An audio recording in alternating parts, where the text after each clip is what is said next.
नमस्कार, आप देख रहे हैं PNI, जहां मानव उत्थान सेवा समिति द्वारा आयोजित 2 दिवसीय सद्भावना सत्संग समारोह का भव्य और आध्यात्मिक वातावरण में सफल समापन हो गया है।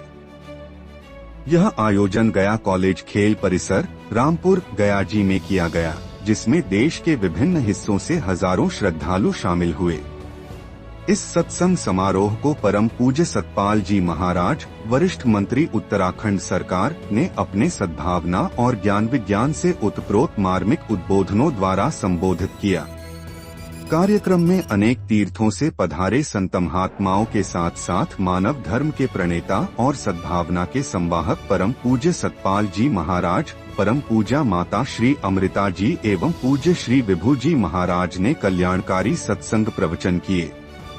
इस आयोजन में बिहार के अलावा उत्तर प्रदेश, उड़ीसा, छत्तीसगढ़ और पश्चिम बंगाल से भी बड़ी संख्या में श्रद्धालुओं की उपस्थिति रही।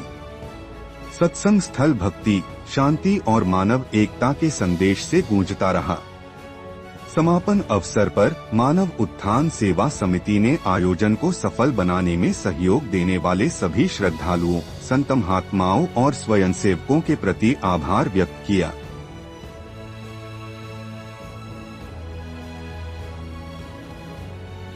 समारोह की और बड़े अपार जनता यहाँ आई हुई है। सबको इसका लाभ मिला है, सत्संग का लाभ मिला है और यहाँ का कार्यक्रम बहुत अच्छा रहा। जो हमारा डिस्ट्रिक्ट एडमिनिस्ट्रेशन था, सबका सहयोग मिला। हमारे विधायक जी चौरसिया जी भी आए हुए हैं यहाँ से, दीघा से, तो आपका भी पूरा हमारा संस्था को सहयोग रहता है। और ये बिहार के लिए बहुत अच्छी बात है कि बिहार के गांव-गांव से अगर ये सद्भावना का प्रचार होता है तो निश्चित रूप में आध्यात्मिक और भौतिक दोनों उत्थान बिहार के होंगे। समस्त सनातनियों को एकजुट होने के लिए और उनको आगे अग्रसर होने के लिए सनातन धर्म की शक्ति को हमें समझना है, क्योंकि अगर आप ये देखें कि कंधार से लेकर के और अजरबैजान से लेकर के जहाँ पर आतिशगाह और ज्वाला देवी की वहाँ मंदिर बना हुआ है, इस प्रकार से आप सिल्क रूट में देखेंगे और फिर कंधार को देखेंगे जहाँ गंधारी पैदा हुई। उसके बाद आप बाली तक चले जाइए, जावा सुमात्रा चले जाइए, सब जगह जो है सनातन धर्म का प्रचार रहा। तो सनातन की बहुत बड़ी शक्ति है और बहुत अच्छी बात है। सनातन का प्रचार प्रसार होना भी चाहिए और हम लोगों को समझना भी चाहिए, उसी का हम लोग प्रयास कर रहे हैं। कई लोगों को भटकाया भी जा रहा है इनसे, अपने धर्म से उन लोगों को। अब वो होना नहीं चाहिए, क्योंकि अपना धर्म जो है वो श्रेयकर होता है और दूसरा धर्म जो है वो श्रेयकर नहीं होता है। तो इसलिए हमें अपने धर्म पर चलना चाहिए, अपने धर्म की गहराइयों को समझना चाहिए। आज हमने वैज्ञानिक रूप से भी समझाने का प्रयास किया है, साइंटिफिकली। तो निश्चित रूप में सनातन तो आधार रहा है और आप जानते हैं कि वेद विद धातु से बने हैं। वेद का मतलब ज्ञान है। मोस्ट एंशिएंट बुक्स अगर देखी जाए तो वेद ही है।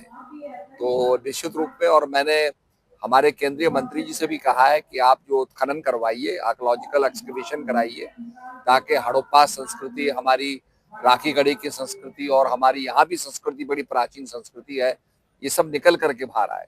सनातन का जो जितना भी धर्म में जितने भी चीजें हैं, जो पौराणिक चीजों का जो समावेश जो है, क्या वो एजुकेशन डिपार्टमेंट में नहीं होना चाहिए?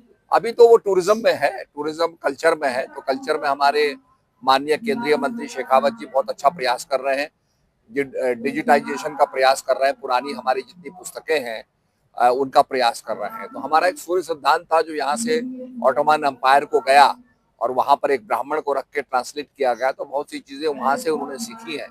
तो मैं समझता हूँ कि हमारी प्राचीन पुस्तकों का अगर डिजिटल होता है, सिस्टम बनता है, तो हमारी किताबें बड़ी प्रिजर्व रहेंगी।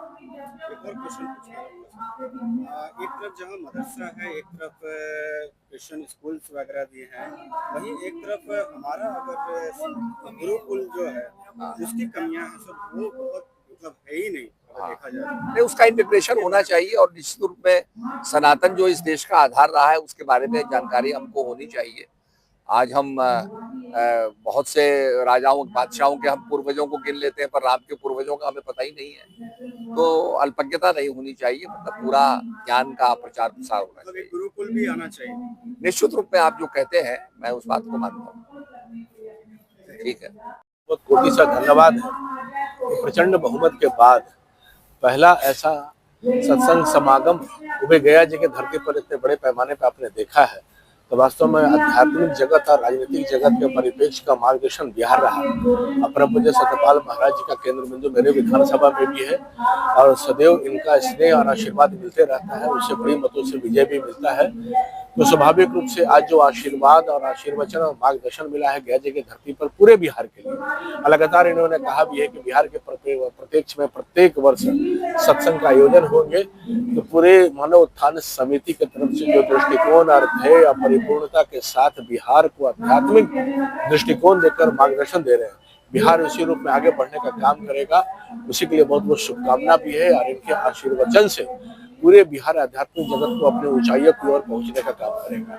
सरकार जो है आध्यात्मिक शिक्षा के गुरुजी ने भी कहा, मतलब अपने प्रवचन में कहा कि आध्यात्मिक शिक्षा के, क्योंकि डॉक्टर की शिक्षा डॉक्टर के पास, वकालत की शिक्षा वकील के पास, तो फिर आध्यात्मिक शिक्षा के लिए जो है फिर सरकार क्यों नहीं ध्यान दे रही? क्योंकि वो मदरसा पर उनका है वो दे रहे हैं, वो भाई जो है वो पढ़ाई करा, लेकिन फिर सनातन अपना शिक्षा सरकारी स्तर पर क्यों नहीं? मार्गदर्शन गुरु जी से हम लोग लेंगे भी, पर आपकी जानकारी के लिए संस्कृत शिक्षा बोर्ड के जितने स्कूल है बहुत सारे परिवर्तन हुए हैं, जहाँ श्लोकों के उच्चारण के लिए श्लोकों के बहुत सारे विषय पर जो अलग अलग प्रकार से गतिशीलता नहीं थी उनको क्रियाशील किया गया है। और संस्कृत विद्यालय जहाँ जहाँ बिहार के अंतर्गत है उसको ठीक से दृष्टिकोण में ध्यान रखते हुए श्लोकों के पाठ को और गतिशीलता प्रदान करने के लिए उनके पाठ्यक्रम को थोड़ा परिवर्तित किया गया है।